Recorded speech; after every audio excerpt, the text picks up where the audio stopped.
अखेर माढ्यामध्ये धैर्यशील मोहिते पाटलांनी ताकद दाखवून दिलेली आहे आणि मोहिते शिंदे आणि पवार एक आल्यावर काय होतं हे चित्र सगळ्या महाराष्ट्राला दाखवून दिलेलं आहे। भैया काय पहिली प्रतिक्रिया?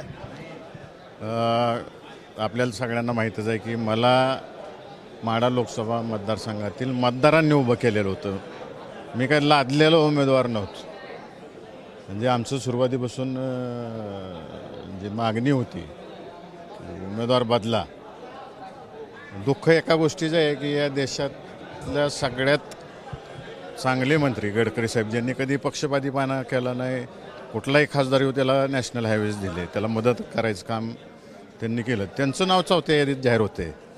आणि ज्यांना लोकमानसात किंमत नाही अशी लोक माढा आणि सोलापूर लोकसभा मतदारसंघावरती लादली गेली आणि लादल्याचा परिणाम हे जनतेनं दाखवून दिलेला आहे। महाराष्ट्रात दिसलाय सगळीकडं जिथं जिथं लादायचा कार्यक्रम केला आहे तिथं जनतेने करेक्ट कार्यक्रम केलेला आहे।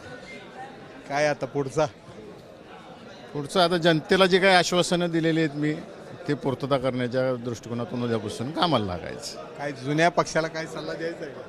नाही, मी एवढा मोठा माणूस नाही, आत्ताशी पहिल्यांदा खासदार झालो आहे। त्या लोकांची उंची खूप मोठी आहे, संस्कार मोठे आहेत। मी आत्ताशी नवीन केजीत ॲडमिशन आहे माझं, हळूहळू होईल।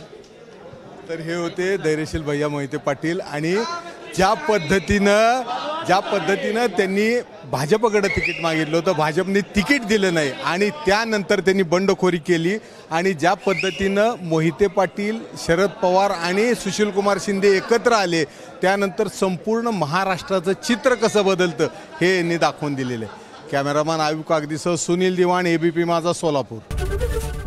एबीपी माझा, उघडा डोळे बघा नीट।